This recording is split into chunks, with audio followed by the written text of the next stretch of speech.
సమానంగా రెండు సమానంగా ధ్యానం చేసి ప్రసాదాన్ని స్వీకరించి ఉదయం చేసుకున్నటువంటి యజ్ఞాలే సాయంకాలం లోపల దేవాలయాన్ని సందర్శించి ఆ బ్రాహ్మణుడు పురోహితుడు శ్రేయోకాముడైనటువంటి వాడు పంచాంగ కూటమి అది మనకు మంచి జరగదు అనేటువంటి భావన చాలా మందికి ఉంటుంది.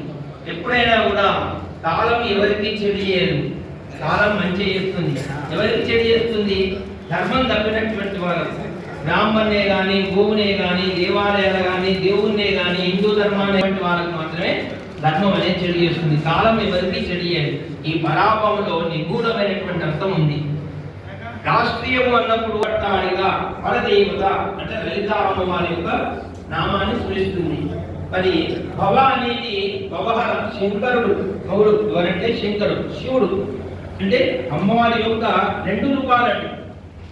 పార్వతీ అమ్మవారు శంకరుడు అర్ధనారీశ్వరుని యొక్క రూపాన్ని సంతరించుకున్నటువంటిది పరాభవనామ సంవత్సరం. ఓటమి కానిది పరాభవనామ సంవత్సరము. ధర్మాన్ని అనుసరించినటువంటి వాళ్ళకి అందరికీ కూడా పరాభవనామ